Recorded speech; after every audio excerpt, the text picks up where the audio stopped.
ভোটের আগে বরানগরে তুলকালাম। গোপাললাল ঠাকুর রোডে বিজেপি তৃণমূল সংঘর্ষ। তৃণমূল প্রার্থী সায়ন্তিকা বন্দ্যোপাধ্যায় পোস্টার লাগানো ঘিরে সংঘর্ষ। সজল ঘোষের সঙ্গে তৃণমূল কর্মীদের বচসা। গোপাললাল ঠাকুর রোডে বন্ধ রয়েছে যান চলাচল। সংঘর্ষের পরিস্থিতি সেখানে সামাল দিতে নামানো হয়েছে র্যাফ। মাইক হাতে তৃণমূল প্রার্থী সায়ন্তিকার বিরুদ্ধে স্লোগান দিতে দেখা যায় সজল ঘোষকে।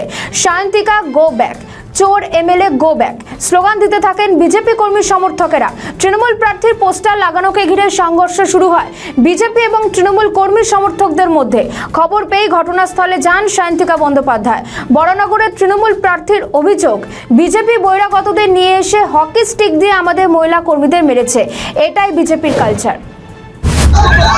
আমরা আমাদের প্রচার করছিলাম, আমরা এখানে শুনে আমি ছুটে আসি এবং এখানে শুনছি যে এখানে বহিরাগতদের এনে তারা হকি স্টিক দিয়ে মেরেছে আমাদের কর্মীদের। এই নোংরামির জবাব মানুষ দেবে, বরানগরের মানুষ এই নোংরামির জবাব দেবে। আপনারা নিজেরা দেখতে পাচ্ছেন এখানে আমরা শান্তিপ্রিয় আমাদের প্রচার চালাচ্ছি।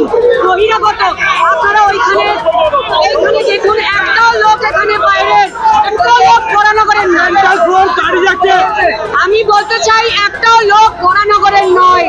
যতজন মানুষ এখানে রয়েছে সমস্ত বহিরাগত বাইকে করে হকি স্টিক দিয়ে এখানে বহিরাগতদের নিয়েছে, আমার লোকেদেরকে মেরেছে।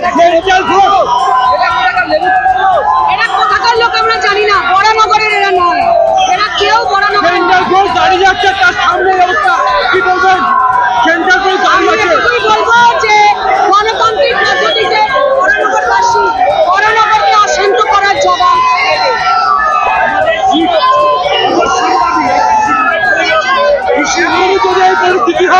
বিজেপি ভয় পেয়েছে যে তারা হেরে যাবে, সেই জন্যই তারা এইভাবে মানুষকে আহত করার চেষ্টা করছে। বিজেপি দাবি করছে যে তারা আগে লাগিয়েছে ফ্লেক্সটা।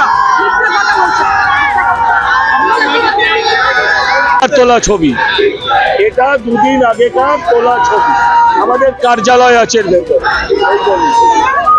এটা আজকের ছবি।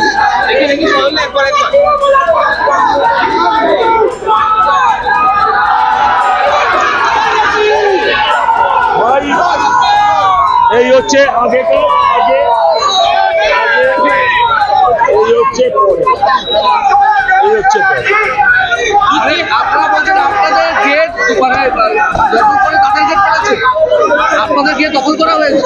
এই তো ছিল আমাদের, খুলে ওরা লাগিয়ে দিয়েছে, খুলে ওরা লাগিয়ে দিয়েছে। এসব তো হবে না, এসব হবে না, এসব হবে না, এসব দিন চলে গেছে।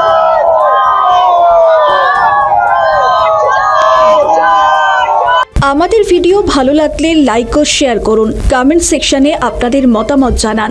আরও ভিডিও পেতে আমাদের চ্যানেলটিকে সাবস্ক্রাইব করুন এবং প্রতি মুহূর্তে খবরের আপডেট পেতে প্রেস করুন বেল আইকন।